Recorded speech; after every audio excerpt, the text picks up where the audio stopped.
Assalamualaikum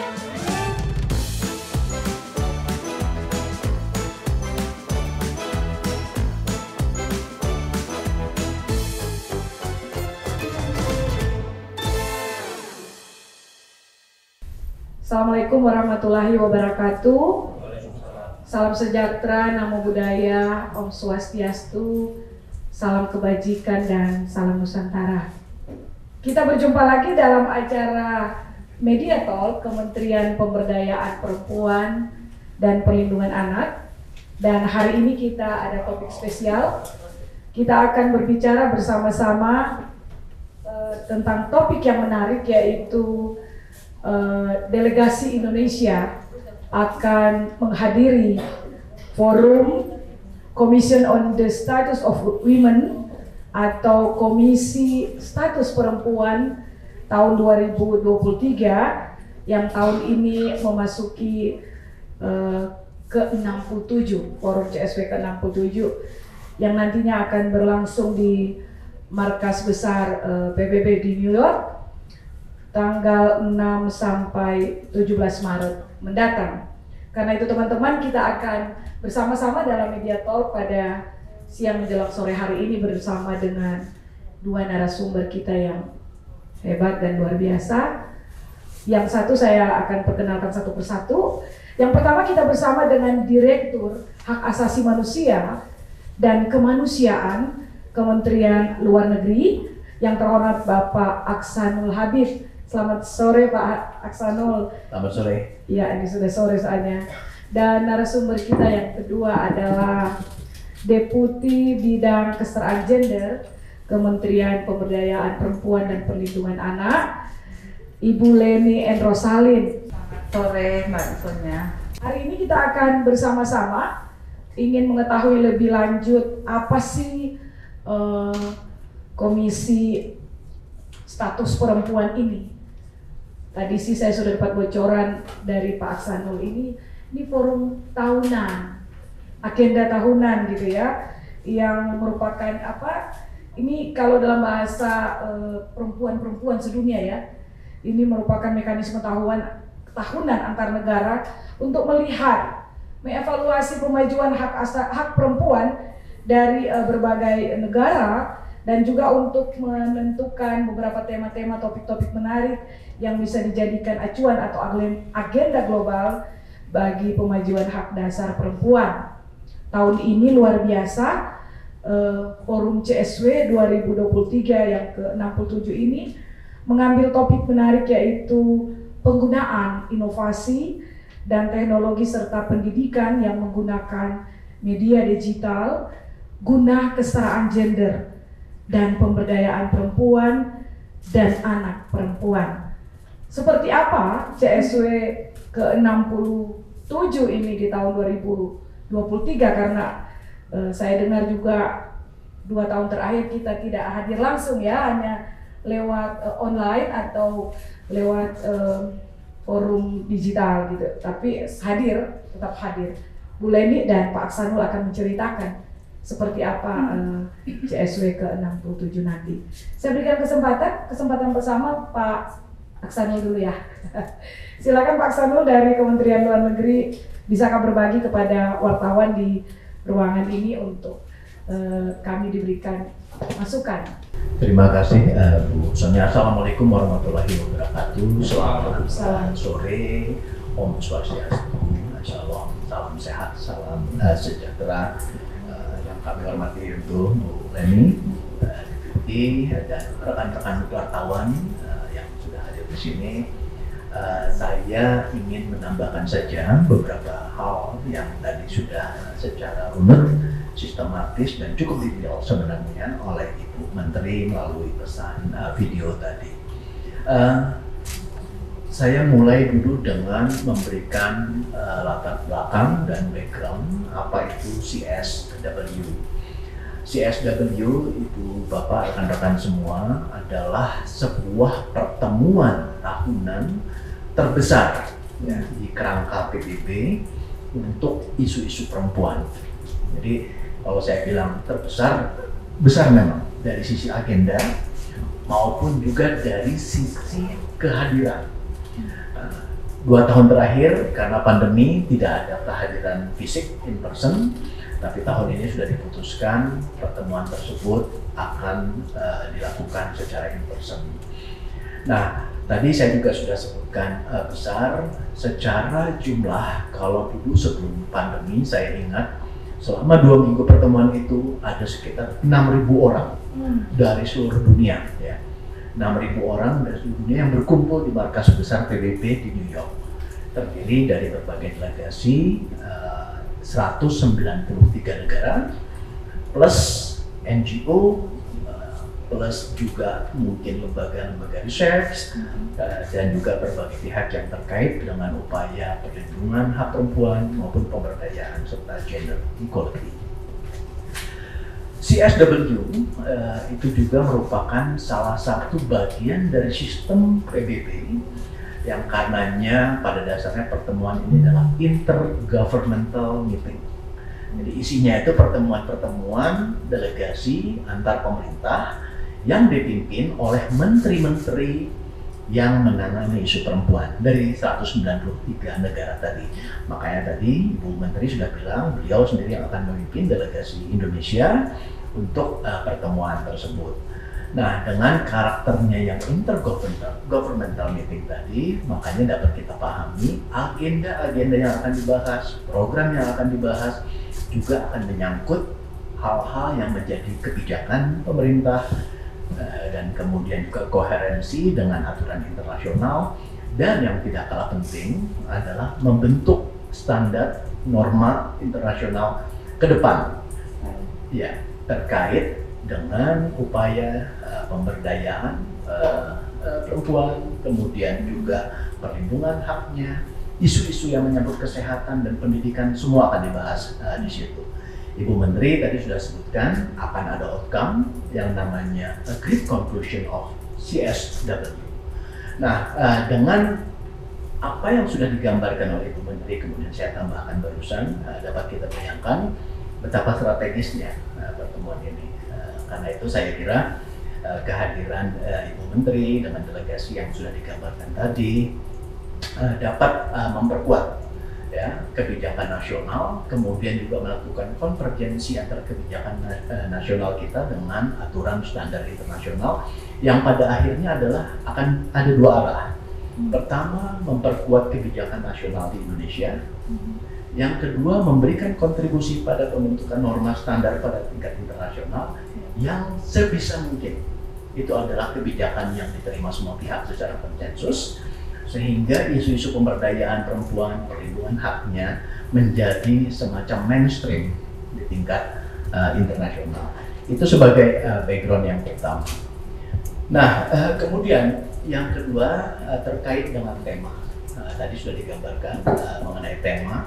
Jadi untuk tahun ini, saya kira ini juga sangat relevan dengan pengalaman kita di masa pandemi, di mana kekuatan dan penggunaan teknologi digital, informasi dan science ya yang menggunakan media virtual itu ternyata memberikan ruang baru yang bisa dimanfaatkan untuk tujuan-tujuan tadi, pemberdayaan perempuan maupun perlindungan haknya. Makanya temanya sekarang sangat related dengan bagaimana teknologi, inovasi dan teknologi digital tentunya bisa kita gunakan untuk tujuan-tujuan tadi.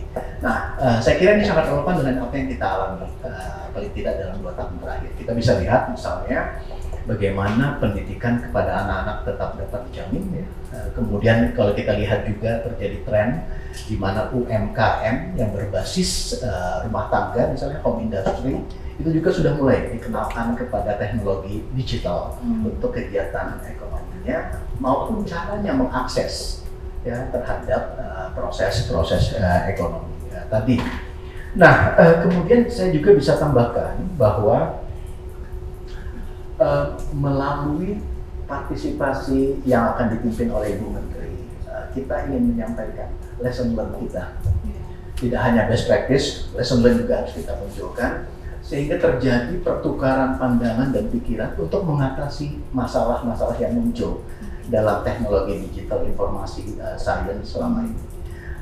dengan berbagi masalah yang muncul, kemudian muncul solusinya yang akhirnya bisa memperkuat kita ke depannya terkait penggunaan teknologi tersebut. Makanya dalam sesi general discussion kita sedang merumuskan bersama, termasuk dengan tim Ibu Leni ya, dengan kementerian terkait lainnya, kira-kira bagaimana pidato Ibu Menteri yang paling tajam, paling kuat untuk kita sampaikan pada saat general discussion nanti. Karena ini akan menjadi sorotan dalam konteks PBB. Sering kita sebut general discussion itu adalah national statement. Jadi di sini posisi nasional yang akan kita gambarkan dalam pertemuan tersebut. Tentu akan ada beberapa sesi lagi, ya, sesi baik yang sesi interaktif, ya, sesi working group dan sebagainya. Dan juga tentu ada side event. Side event biasanya lazim diselenggarakan dalam kerangka CSW atau pertemuan PBB lainnya, yang juga sudah di-highlight oleh Ibu Menteri. Untuk rekan-rekan wartawan yang mungkin tidak bisa ikut ke sana, ya, nanti di UNTV akan dibuat siaran real time-nya. Bisa diakses melalui, saya bacakan ya, UNFTV itu http ya /webtv.un.org. Dan nanti akan bisa diikuti secara langsung juga melalui fasilitas tersebut. Terkait komposisi delegasi dari berbagai kementerian yang sudah disebut tadi, saya bisa sampaikan tentu adalah KPPA, ya, kemudian Kementerian Luar Negeri, Bappenas, Kemenko PMK, Kemendes Desa Tertinggal, ya, kemudian PT New York sebagai basis perwakilan kita di PBB, serta juga ada unsur dari Komnas Perempuan. Saya kira itu hal-hal pokok, nanti mungkin selebihnya bisa kita lakukan melalui tanya jawab. Saya kembalikan kepada Mbak Sonia. Siap. Terima kasih, tepuk tangan dulu buat Pak Aksanul nih. Sore-sore gini bisa ngantuk kalau ini. Tapi udah di atas ini sih Pak. Monggo Bu Leni selaku Deputi Kesetaraan Gender, apa yang akan dilakukan di sana, karena tadi Pak Aksanul bilang selain ada national statement dari Bu Menteri, juga akan ada sesi-sesi ya Pak ya, dan juga ada side event. Yang lainnya apa Pak Bu Leni yang bisa dielaborasi dari Bu Menteri tadi? Silakan Bu Deputi. Terima kasih Bu Sonia. Assalamualaikum warahmatullahi wabarakatuh.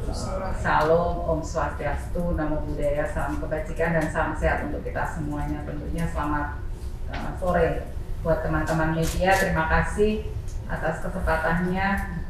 Kita hari ini bicara tentang persiapan delegasi Republik Indonesia untuk hadir di dalam CSW 67. Ya, jadi udah 67 tahun sebenarnya. Udah CSW, Commission on the Status of Women. Jadi saya mau sedikit presentasi ya, mungkin bisa memberikan tambahan penekanan atas kenapa CSW ini. Tadi Bu Menteri sudah menyampaikan, dan juga Pak Aksanul sudah menyampaikan juga. Mungkin coba saya. Nah, sebetulnya kita tuh beranjak dari CEDAW, ya, Convention on the Elimination of All Forms of Discrimination Against Women, atau konvensi tentang penghapusan segala bentuk diskriminasi terhadap perempuan, yang itu dikeluarkan sebetulnya sudah lama sekali ya. Indonesia meratifikasi sudah sejak tahun 84 melalui Undang-Undang Nomor 7. Jadi ini sudah diratifikasi oleh kita. Isinya 12 poin. Kalau kita lihat ada dikaitkan dengan agenda CSW yang ke-67 ini, dari 12 poin ini, SIDO yang kedua yang sangat relevan yaitu terkait dengan education. Ya. Tema yang besar yang tadi sudah disampaikan oleh Bu Menteri dan disampaikan juga oleh Pak Aksanul, itu kan innovation, technological change, and digital ya. Jadi education in digital era. Jadi kata kuncinya itu inovasi, perubahan teknologi, dan pendidikan. Di mana? Di era digital. Apa yang dilakukan inovasinya? Perubahan teknologi apa yang dilakukan? dan bagaimana cara kita mengedukasi di era digital ini, yang semua tujuannya agar gender equality, kesetaraan gender bisa meningkat, perempuannya semakin berdaya, anak perempuannya juga makin berdaya dan juga terlindungi hak-haknya. Nah ini poinnya ya. Jadi kita tarik ke atas dulu nih. Poin kedua dari CIDOL fokusnya adalah strengthening education using change technology. Ya itu poinnya. Disertai inovasi. Nah sebenarnya kalau dikaitkan juga dengan SDGs, teman-teman bisa buka, ini terkait juga dengan SDGs goals yang keempat, ya, bahwa education di sana sebagai quality education ya, jadi pendidikan yang berkualitas itu menjadi goals yang keempat, dan juga tentunya dengan SDGs yang kelima, gender equality itu sendiri. Karena kalau bicara gender equality kan pasti semua bidang pembangunan, tapi stressing di dalam CSW ini dikaitkan banyak dengan education. Nah jadi itu kita ke sana. Terus next. Nah 10 tahun kemudian negara-negara di dunia melihat kok belum banyak ya perubahan dari sejak keluar CIDOL. Muncullah di tahun 95 semua negara berkumpul kembali sehingga mengeluarkan apa yang disebut dengan Beijing Declaration, jadi deklarasi Beijing and Platform for Action. Dan rencana aksi kerjanya apa tuh? 12 area kritis. Ditekankan lagi di sana, ya. Jadi 12 area kritis bisa dilihat di sini. Kembali lagi, perempuan dalam pendidikan itu masuk di yang nomor di tengah itu ya. Perempuan dan pendidikan. Jadi artinya CIDOL diratifikasi, kemudian 10 tahun kemudian direview, belum banyak improvement tahun 95. Terus ingat gak teman-teman, ada Millennium Development Goals, ya kan? Baru kemudian 2015 Sustainable Development Goals. Sebetulnya itu adalah milestone dari komitmen global di seluruh dunia yang ingin bersama-sama mewujudkan kesetaraan gender. Nah, Indonesia sendiri juga sudah berkomitmen kan, diawali dengan ratifikasi tahun 84. Tahun 2000 keluar instruksi presiden tentang kesetaraan gender dalam pembangunan nasional. Kemudian keluar secara undang-undang di Undang-Undang Nomor 17 tahun 2007 tentang rencana pembangunan jangka panjang nasional 2005-2025, yang kemudian setiap 5 tahun keluar peraturan presiden masuk ke dalam rencana pembangunan jangka menengah nasional 5 tahunan. Yang terakhir RPJM nasional 2020-2024 yang tahun depan akan selesai. Ya, jadi ini milestone-nya. Jadi teman-teman, ini bukan ujuk-ujuk gitu ya. Ini adalah sebuah effort yang sebetulnya sudah dirintis dan disepakati global sejak lama. Namun demikian kemudian COVID pandemi menghantam kita 2020 ya. Jadi dengan pandemi muncullah pertanyaannya, kita melakukan inovasi apa sih? Bagaimana dengan memanfaatkan teknologi ini untuk memastikan bahwa akses perempuan dan anak perempuan, terutama yang menjadi fokus target grupnya, bagaimana perempuan dan anak perempuan itu kemudian meskipun pandemi, dia tidak boleh dong terus kemudian nggak bersekolah, ya kan? Yang perempuan juga nggak boleh dong yang tadinya bekerja terus jadi tidak bekerja. Ya, jadi kalau misalnya dia di layoff, mengalami PHK, bagaimana teknologi itu bisa membantu dia, kan gitu. Jadi keberadaan itu. Tadi Pak Arsenal juga menyampaikan bahwa dengan teknologi akhirnya bisa membuka akses, ya kan? Itu banyak kita alami. Nah nanti saya bicarakan tentang datanya. Oke, kita milestone-nya dulu sedikit. Terus next, ini yang tadi ya sudah ratifikasinya, terus lewatin. Jadi waktu itu diratifikasi oleh 177 negara. Nah ini tadi angkanya Pak Hasanul 193 ya. Jadi karena yang sebelum COVID 189, berarti ada 4 negara baru. Ya, memang 193. Oke. Mungkin waktu itu nggak bisa. Iya, mungkin ada yang absen gitu ya. Iya ya. Oke. Jadi 193 ya teman-teman ya. Mungkin teman-teman media bisa diedit nih punya saya. Oke, terus temanya tadi Bu Menteri sudah menyampaikan bahwa inovasi dan perubahan teknologi serta pendidikan. Tadi yang saya sampaikan 3 kata kunci: inovasi, teknologi, dan pendidikan. Ya, di era digital karena post COVID ini, untuk mencapai kesetaraan gender, memberdayakan perempuan dan anak perempuan. Ya, nah,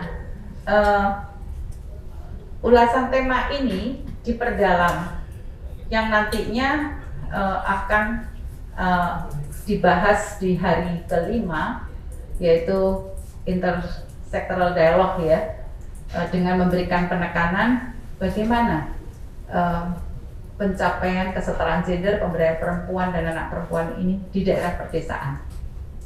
Nah, jadi inilah yang kemudian membuat CSW 67 ini sangat relevan dan sangat inline dengan apa yang sudah, sedang, dan akan terus dilakukan oleh Kementerian PPPA, yaitu yang tadi disampaikan oleh Bu Menteri melalui Desa Ramah Perempuan dan Peduli Anak. Nah, ini di global ini diulas nanti tema ini di hari kelima ya. Jadi tantangan dan peluang dalam mencapai kesetaraan gender, pemberdayaan perempuan dan anak perempuan. Nah, jadi terus next, ini subtema saya nggak ulangi lagi. Terus, nah sekarang background datanya ya, kita tentu ingin menyampaikan kepada dunia, kepada 192 negara lainnya bahwa Indonesia sudah melakukan banyak sekali yang terkait dengan tema ini yang akan dibahas: inovasi, perubahan teknologi, dan edukasi. Nah, kita lihat dulu di tingkat global dan nasional. Kalau di global, ini kita bicara teknologi ini kan pasti terkait dengan internet ya, nggak bisa enggak ya. Global itu faktanya perempuan memang left behind dari laki-laki. Jadi kalau perempuan itu yang bisa mengakses internet 57%, laki-laki 62%. Ini data ITU yang terbaru ya, International Telecommunications Union 2021 global. Gimana Indonesia? Nah, Indonesia punya angka yang berdasarkan survei literasi digital pada tahun yang sama juga, yaitu akses internet perempuan juga lebih rendah dari laki-laki. Perempuannya 49, laki-lakinya 51. Nah, itulah makanya temanya kenapa kita harus meningkatkan peran perempuan ini, sehingga gap, ini kan gender gap nih, kita bicara angka ini kan gender gap ya. Nah, selalu gapnya itu perempuan yang lebih rendah dari laki-laki, baik di global maupun angka Indonesia ya. Oke, next. Nah, bagaimana kita memberdayakan perempuan melalui ekonomi digital misalnya? Yuk kita lihat dulu datanya. Kementerian KUKM bilang nih, 53% usaha mikro dan 51% usaha kecil dimiliki dan dikelola perempuan loh. Ya. Jadi kalau usaha mikro, usaha kecil yang dimiliki dan dikelola oleh perempuan ini, bayangkan di era pandemi, orang misalnya biasanya jual warung di depannya, kemudian ada pandemi, orang nggak ada yang berani keluar pergi ke warung beli makanannya. Nah, teknologi lah yang memainkan peran di sana, jual online ya. Ini cara kita juga mengatasi agar perempuan tidak kehilangan pendapatannya. Jadi impact teknologi terhadap income, yang tentunya income dari perempuan ini juga bisa memberikan dampak positif bagi income keluarga, ya kan? Nah, income keluarga tentunya multiplier impact-nya nanti tentunya ke income nasional. Itulah teman-teman pasti sering dengar pertumbuhan ekonomi Indonesia meskipun COVID tapi tetap positif. Karena salah satu social safety net-nya ada di sini, di usaha mikro, ya. Nah, itu. Terus PIP UMI, Pusat Investasi Pemerintah, ultramikro di bawah Kementerian Keuangan, itu juga menyampaikan bahwa 95% penerima pembiayaan ultramikro adalah perempuan. Nah, ini during COVID ya, ini kan data-data selama COVID.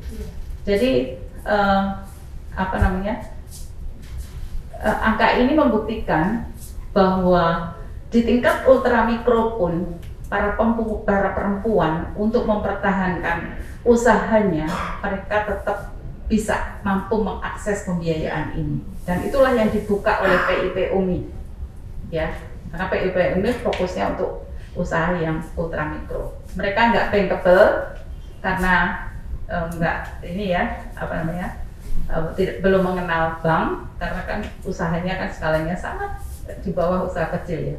Nah terus apa itu programnya? Nah selama pandemi kita bersama-sama tentunya kementerian ini bergerak dengan menggandeng berbagai kementerian lembaga, dunia usaha, lembaga masyarakat, media, juga teman-teman media tentunya. Terima kasih semuanya. Bahkan radio komunitas juga bergerak ya, jaringan radio komunitas.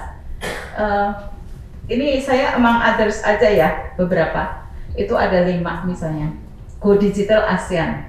Ini saya sampaikan di sini karena Indonesia kan presidensi ASEAN ya, Pak Aksanul ya, 2023 ini. Jadi kita pun bersama-sama 10 negara semua sepakat UMKM itu menjadi tidak hanya topik yang diperbincangkan, tetapi bagaimana mulai dari ASEAN Committee on Women, kebetulan saya ketuanya di tahun 2021 sampai 2022 kemarin pada saat COVID, kemudian juga di AWEN, Asian Women Entrepreneurs Network, kebetulan Indonesia juga ketuanya, ya.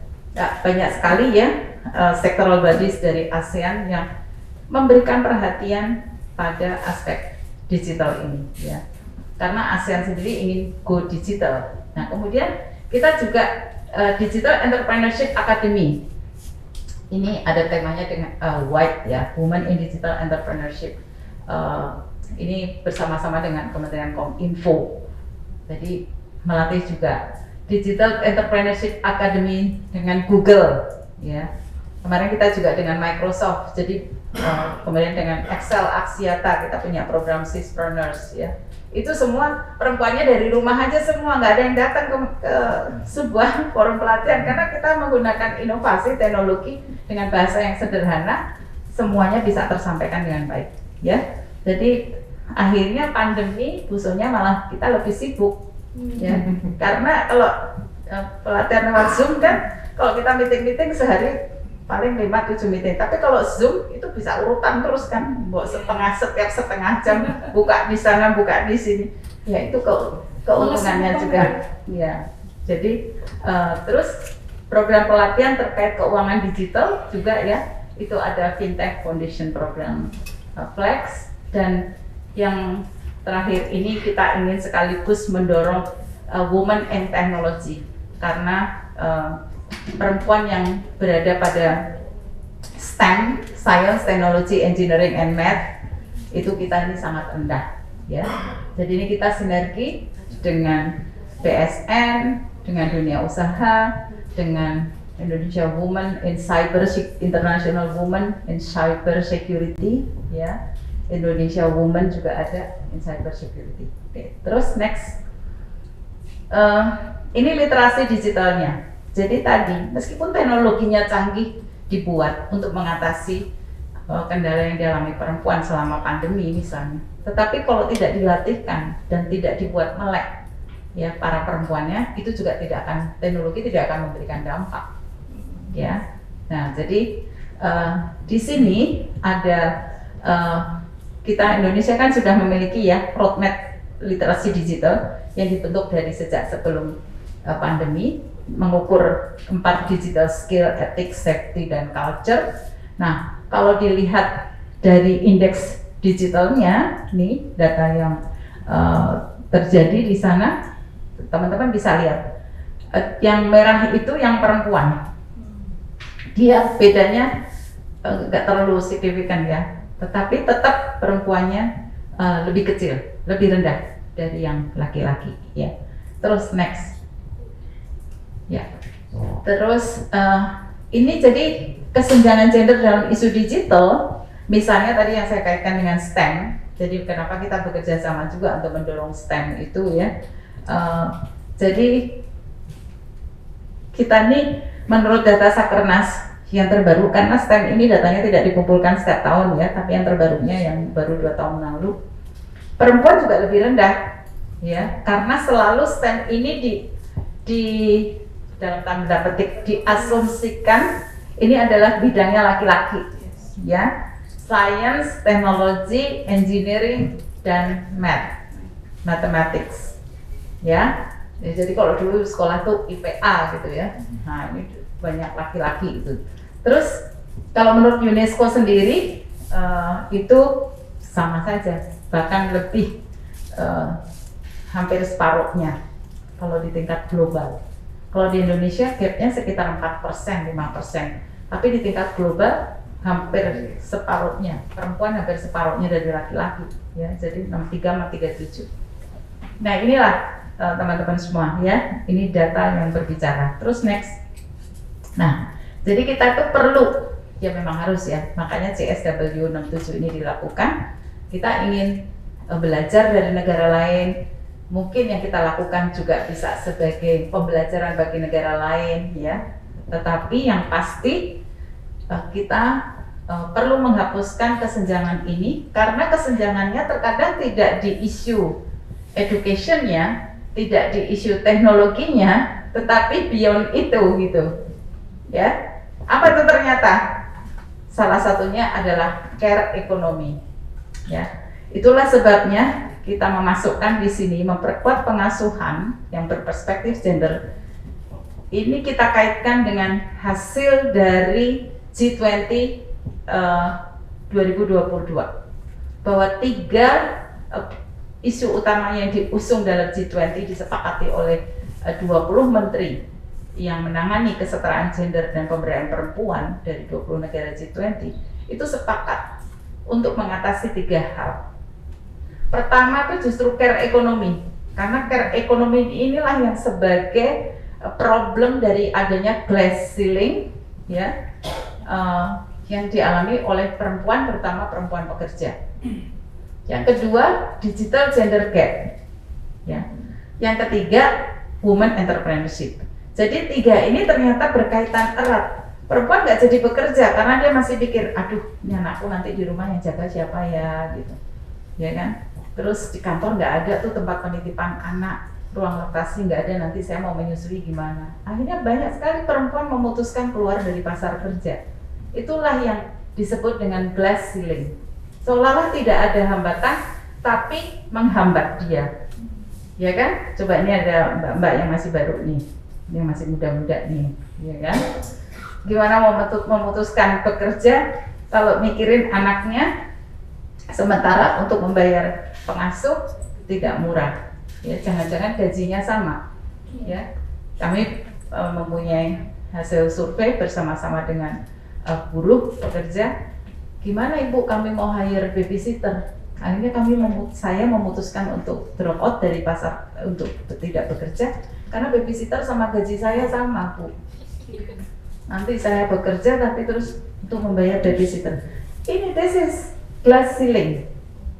Jadi isu yang harus kita atasi salah satunya adalah care ekonomi. Jadi ekonomi perawatan, yang mana itu perempuan sering harus drop out dari pasar kerja hanya karena dia harus melakukan perawatan anak-anaknya.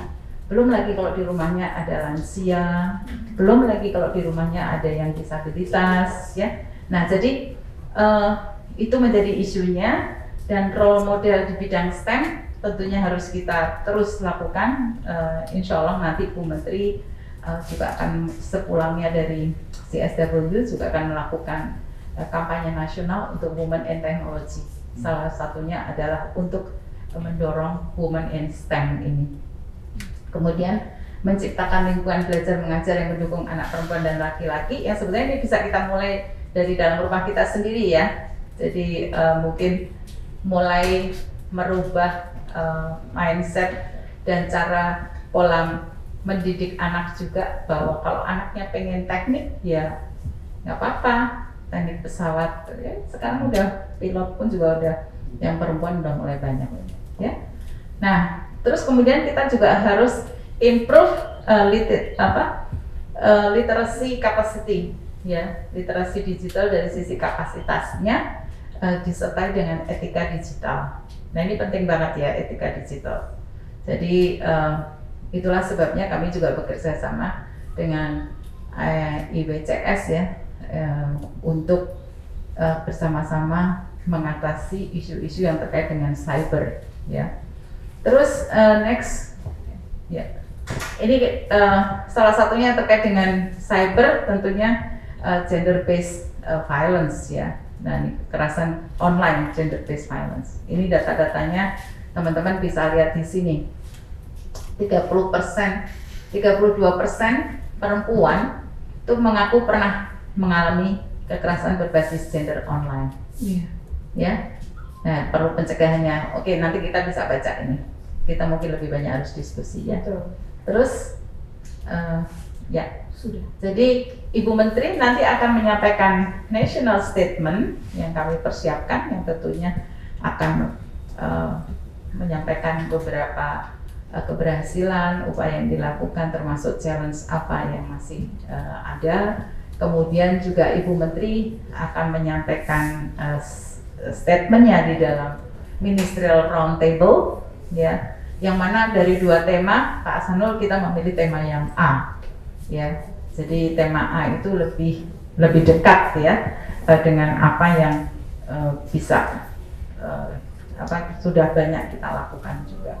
Kemudian tadi Bu Menteri juga menyampaikan ya bahwa nanti akan semuanya yang intervensi ini kita akan akannya di tingkat desa yang sejalan dengan intersektoral dialog yang akan terjadi di hari kelima yang tadi saya singgung, dan nanti akan diikuti dengan side event yang juga temanya ke arah rural ya, pedesaan, sehingga sejalan dengan DRPPA kita, Desa Ramah Perempuan Peduli Anak.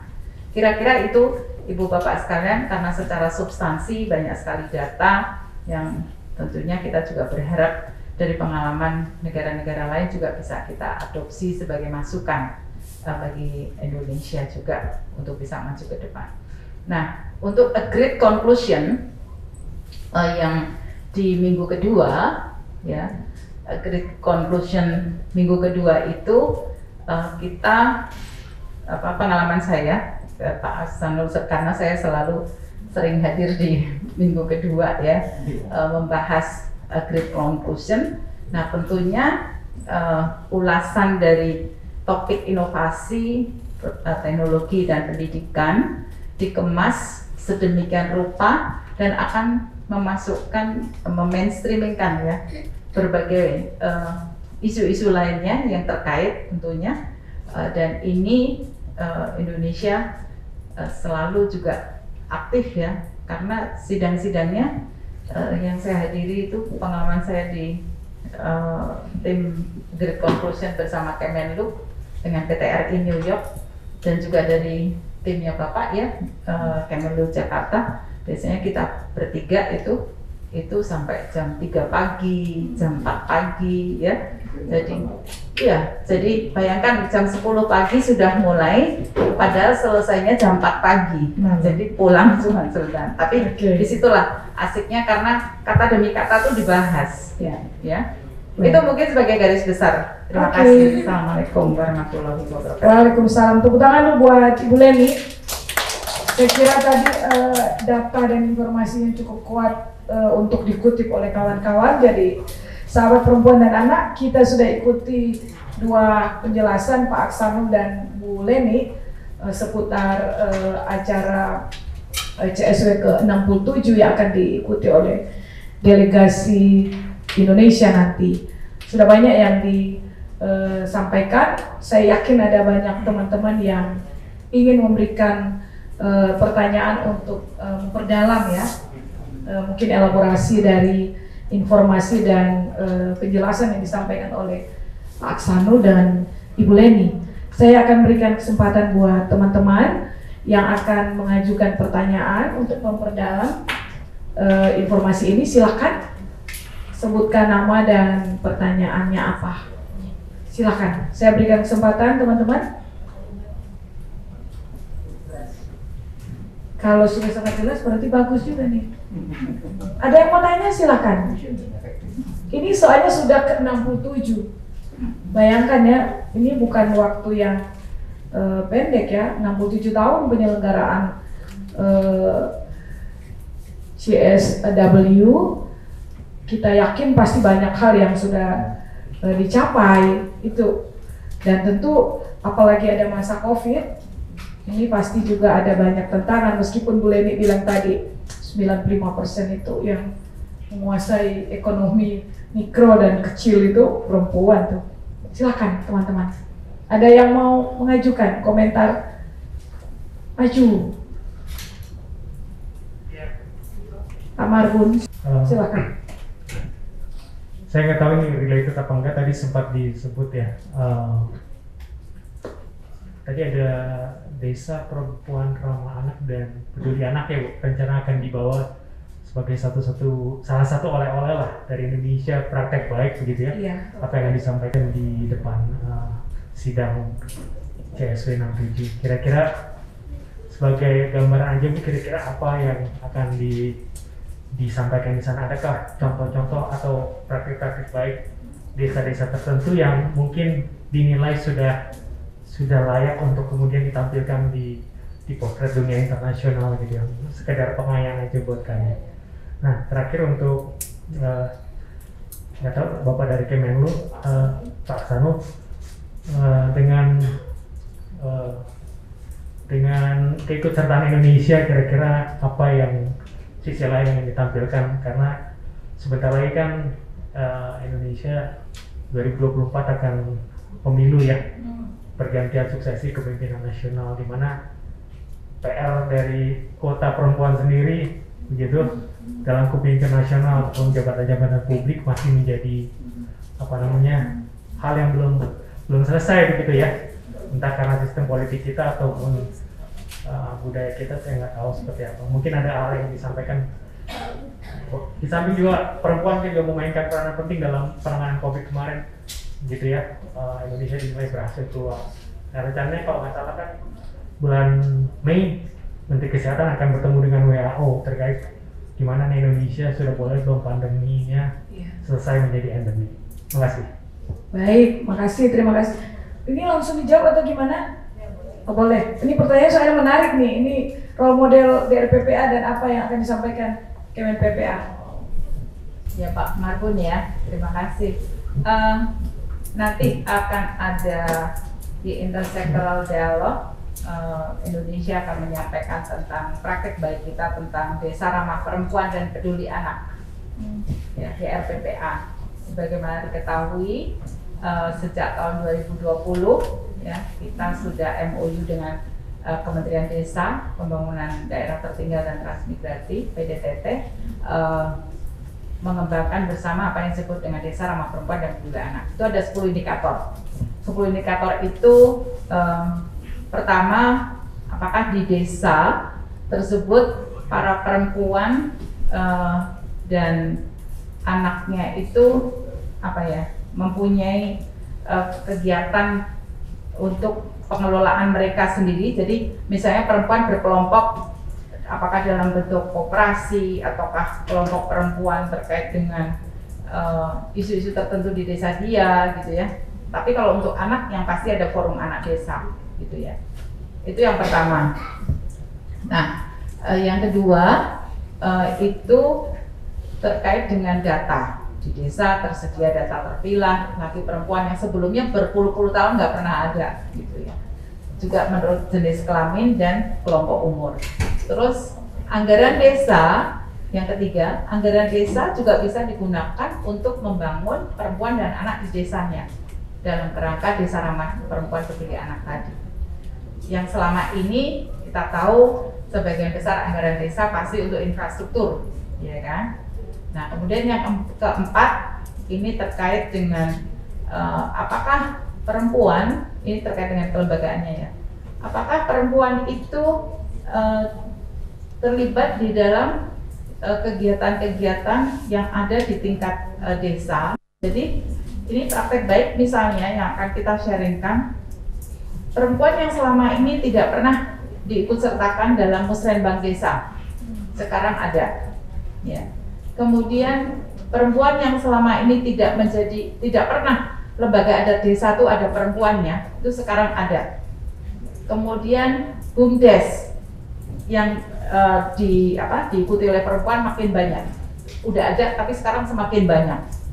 Terus seperti perempuan yang selama ini tidak pernah ada di BPDes. BPDes itu Badan Permusyawaratan Desa, seperti DPRD-nya desa gitu ya. Itu yang selama ini 100% laki-laki, tapi sekarang perempuan sudah bisa menjadi anggota BPDes. Ya, jadi artinya masuk di sana menyuarakan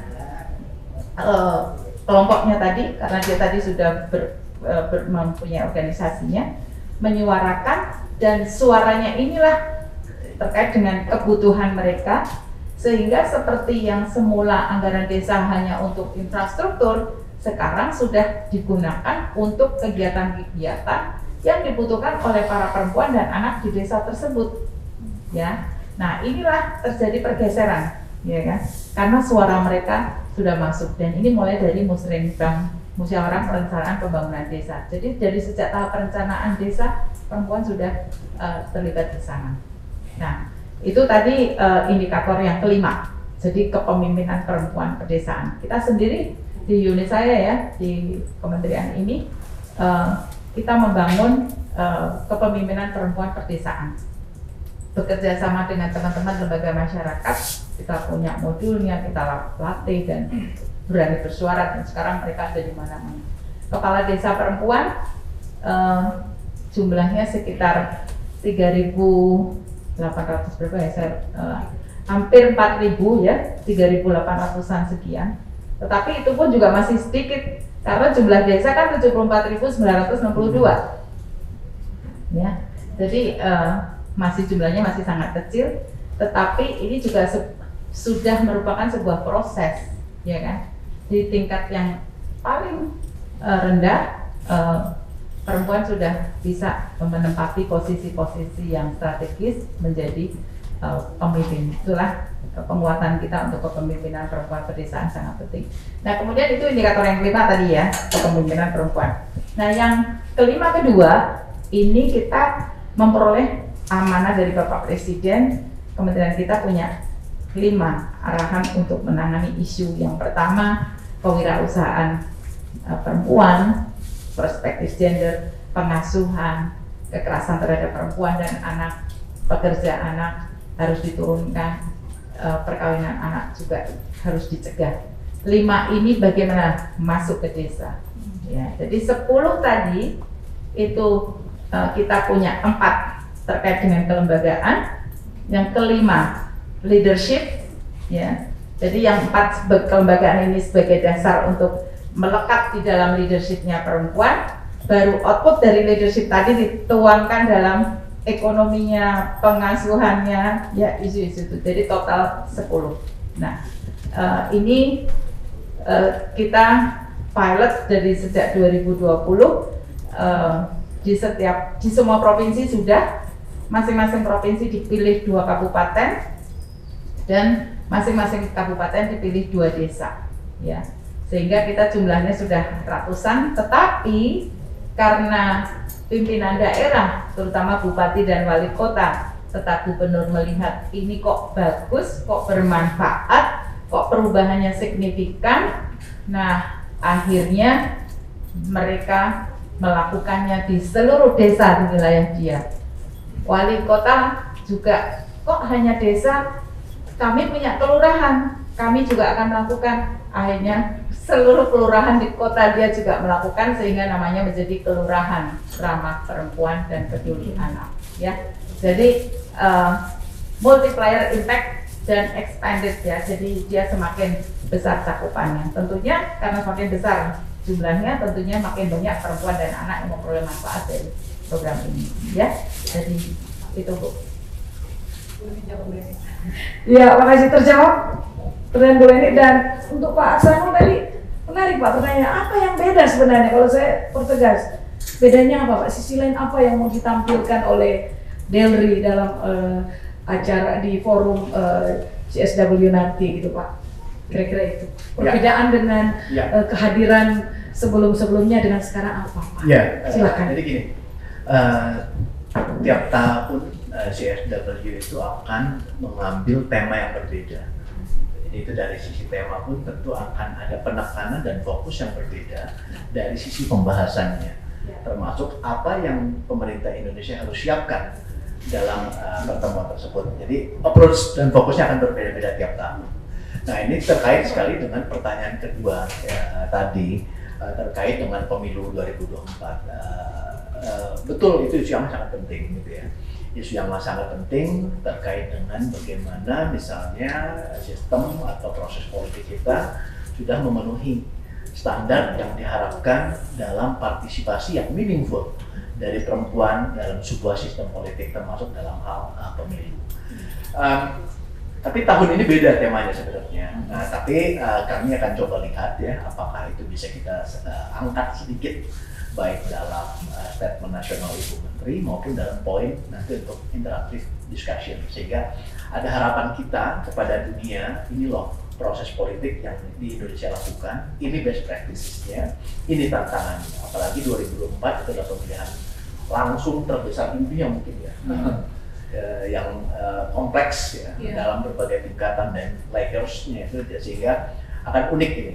Nah, di mana letak perempuan dalam proses itu? Ini yang ini coba kita dekati juga dari perspektif substansinya. Nah, kembali kepada pertanyaan pertama, saya ingin juga menyoroti. Jadi sebenarnya kehadiran Ibu Menteri dan delegasi itu bukan sekadar data ngomong, enggak. Tapi ada message yang ingin kita sampaikan, ada pesan yang ingin kita sampaikan. Ini loh Indonesia, ini loh pandangan kami tentang bagaimana sebuah norma terhadap perlindungan dan pemberdayaan perempuan itu dapat dibentuk dengan pikiran-pikiran yang datang dari Indonesia. Makanya harus disampaikan oleh pejabat setinggi tingkat menteri, yang dalam hal ini adalah Menteri PPPA. Itu dalam minggu pertama. Tapi harus diingat, apa yang disampaikan oleh Ibu Jubilani tadi, negosiasi. Minggu kedua pada saat dilakukannya negosiasi untuk mencapai sebuah agreed conclusion, disitulah battle-nya dalam pembentukan norma dan standar yang saya sebut di awal tadi. Harus dijaga, harus diikuti oleh delegasi Indonesia. Kenapa? Kita paham bahwa norma-norma terkait dengan pemberdayaan perempuan, perlindungan, itu belum sama di tingkat dunia.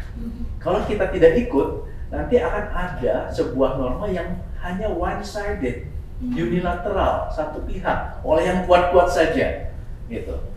Kalau yang kuat-kuat saja, ya kebetulan mungkin nanti nilainya nggak sama dengan kita, normanya nggak sama dengan kita, itu tentu akan merugikan Indonesia. Makanya kita harus jamin, harus ada dalam negosiasi untuk membentuk sebuah norma yang konsensus.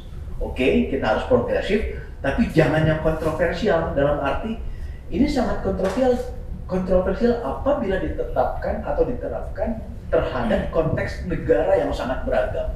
Nah, suara kita masukkan di situ, sehingga yang dicapai adalah oke, kita terima, semua happy, everybody oke, jadilah agreed conclusion. Banyak isunya yang harus dijaga, sangat lebar, sangat beragam, makanya untuk membahas satu paragraf itu bisa sampai jam 4 jam 5 pagi. Karena nggak gampang gitu ya. Dengan konstelasi geopolitik sekarang, di mana pendekatan negara-negara yang kuat itu lebih banyak take it or leave it approach gitu ya. Jadi kami masukkan ini, setelah kamu nggak terima, kita voting aja ya. Nah kebetulan kalau pada saat pembahasan yang hadir yang kelompok sana aja, nah itu akan terjadi sebuah pemaksaan nilai-nilai yang belum tentu kita terima. Bisa diangkat contohnya macam-macam, tapi saya kembalikan saja. Baik, terima kasih Pak Aksanul. Mulai nih mau nambahin katanya yang berbeda dengan sebelumnya. Ya, menambahkan tadi yang disampaikan oleh Pak Aksanul. Jadi kalau di CSW sebelum-sebelumnya, baik di dalam general discussion maupun ministerial roundtable maupun interactive dialog-nya, itu selalu fokusnya sektoral, isu sektoral yang diangkat, ya. Jadi itu sering pengalaman kami ya. Nah, yang sekarang inilah yang intersektoral dialognya yang mulai mengangkat dimensi desa. Jadi melihat lokus, bagaimana semua intervensi untuk mencapai kesetaraan gender, memberdayakan perempuan, melindungi hak perempuan dan anak perempuan itu dipetakan dalam dimensi lokus, yaitu desa. Nah, ini yang tidak pernah terjadi sebelumnya, ini yang membedakan juga ya. Itu nanti muncul di dalam intersektoral dialog. Biasanya intersektoral dialog kemarin-kemarin ya Pak Hasanul ya, selalu kan nggarap gimana pendidikan, ya sampai detail pendidikan terus. Jadi sektoral. Nah, sekarang pendidikan ini semua di desa di mana, ya, gitu. Jadi melihat dikombinasikan antara sektoral dengan lokus, tentunya ini pasti lebih tajam. Dan alhamdulillahnya Indonesia sejak 2020 sudah punya inovasi tadi Desa Ramah Perempuan Peduli Anak. Jadi ini bisa kita jual kepada dunia. Ini lihat, Indonesia sudah melakukan ini, dan intersektoralnya, interlinkages-nya, keroyokan di dalam melakukan intervensi itu bisa kita sampaikan juga. Ya, itu mungkin tambahannya. Baik, terima kasih Bu Leni, Pak Aksanul, luar biasa nih. Nggak terasa nih udah 1 jam lebih loh. Ngomongnya. Gimana teman-teman? Udah cukupkah atau masih ada lagi yang mau memperdalam? Kelihatannya sangat jelas sih kalau Pak Aksanul dengan Bu Leni-nya penjelasannya sangat clear. Baik teman-teman, masih ada yang mau mempertegas karena kita sudah akan nutup sesi tanya jawab ini. Ada lagi yang masih merasa kurang? Saya baru memberikan kesempatan Bu Leni dan Pak Aksanul kasih closing statement gini, apa penegasan atau apa ya tambahan? Saya mau menambahkan sedikit ini karena tadi saya banyak fokus yang di national statement ya, sementara tambahan untuk yang tema pertama yang dipilih di dalam ministerial roundtable, kita akan pilih tema yang panjang banget judulnya tuh. Tapi intinya di dalam ministerial roundtable, selain kita menjelaskan challenges-nya, tentu kita juga menjelaskan good practices dalam hal bridging gender digital divide-nya ya, karena kita ngomong teknologi tadi. Jadi misalnya yang pertama itu kita akan menyampaikan beberapa bentuk kolaborasi Indonesia, terutama kementerian kami dengan beberapa stakeholders. Misalnya yang signifikan sekali adalah kita sebagai negara satu-satunya ya kayaknya di dunia yang memiliki national strategy on financial inclusion for women. Ya, jadi kalau strategi nasional untuk keuangan inklusi secara total memang banyak negara punya, tapi yang spesifik for women itu baru Indonesia yang punya ya. Jadi itu terus kemudian kita juga mengestablish kerjasama semua dengan tadi ya yang saya sebutkan, kementerian, BUMN, semuanya, termasuk kita satu lagi juga ini yang baru saja kami juga belum sempat nih bikin press conference ya, nanti segera akan harus kita bikin karena ini baru press bener. Kita menjadi bagian dari international hub ya, jadi jaringan dunia untuk digital financial inclusion coalition. Jadi Women Digital Financial Inclusion Coalition. Jadi kita bagian dari koalisi tingkat global yang mana nama koalisinya adalah inklusi keuangan digital perempuan. Jadi itu semua Bank Indonesia, OJK, Kementerian Keuangan, Kemenko Perekonomian, semuanya yang bekerja untuk keuangan inklusi itu bergabung menjadi satu, dan itu ketuanya adalah Women's World Banking di tingkat global yang kedudukannya juga di New York, yang nanti juga akan meminta kami untuk menjadi salah satu ini kalau jadwalnya cocok ya untuk menjadi salah satu pembicara. Selain juga care ekonomi juga beberapa dari side event beberapa negara, care ekonomi akan membuka side event juga dan juga meminta kami untuk menjadi pembicara juga. Jadi, nah satu lagi juga tadi yang belum sempat disinggung karena presidensi Indonesia di dalam ASEAN. Jadi nanti Ibu Menteri diagendakan ya Pak Aksanul kan ya bersama dengan menteri-menteri ASEAN ya untuk penguatan program terutama selama keketuaan Indonesia, karena kita mengusung dua kegiatan besar, yaitu untuk ASEAN Gender Mainstreaming Strategic Framework dengan Women, Peace and Security yang nanti akan summitnya di Yogyakarta. Nah, itu juga akan menjadi berita besar juga. Kemudian kita juga dalam waktu dekat Bapak Presiden kan akan menjadi presidensinya MIKTA, ya, Meksiko, Indonesia, Korea Selatan, Turki dan Australia. Nah, jadi MIKTA. Nah, ini kita juga nanti kemudian Ibu Menteri ini yang sedang diatur oleh teman-teman di PTRI New York melalui Pak Direktur di sini. Jadi jejaring-jejaring itu perlu kita perkuat. Habis G20, ASEAN, terus tahun ini ya Pak ya, MIKTA juga ya. Mulai Maret MIKTA, Meksiko, Indonesia, Korea Selatan, Turki dan Australia. Gitu. Jadi ini kita juga punya program-program juga. Ya, selain yang tentunya yang udah lama, ada APEC, ada yang lainnya. Itu mungkin tambahan dari kami. Terima kasih teman-teman media. Nanti kalau masih ada ingin info tambahan bisa chat pribadi. Ya, terima kasih. Silakan Pak Aksono, silakan. Saya closing aja kali ya. Closing saja. Ya, pada intinya Kementerian Luar Negeri selalu bersama-sama Kementerian PPPA dalam isu-isu kegiatan event, bahkan kewajiban-kewajiban internasional kita terkait perempuan dan anak. Kita selalu bekerja tandem ya dalam kemitraan yang sangat baik, saya kira. Untuk CSW dan kedepannya tentu akan kami pastikan lagi support dari Kementerian Luar Negeri supaya semua rencana, program dan target partisipasi kita bisa lancar tercapai, termasuk nanti dalam proses negosiasi untuk agreed conclusion. Saya kira itu. Ya, terima kasih, kita tepuk tangan buat Pak Aksono dengan Bu Leni, dan dengan demikian kita sudah mengakhiri media talk kita pada sore hari ini. Sekali lagi kami ingin menyampaikan terima kasih kepada Direktur HAM dan Kemanusiaan Kementerian Luar Negeri, Bapak Aksanul Habib, dan juga Deputi Bidang Kesetaraan Gender Kementerian Perempuan dan Perlindungan Anak, Ibu Leni M. Rosalin. Teman-teman, sahabat perempuan dan anak, demikianlah media talk kita dalam rangka persiapan delegasi Republik Indonesia untuk menghadiri forum CSW ke-67 di New York nanti pada bulan Maret.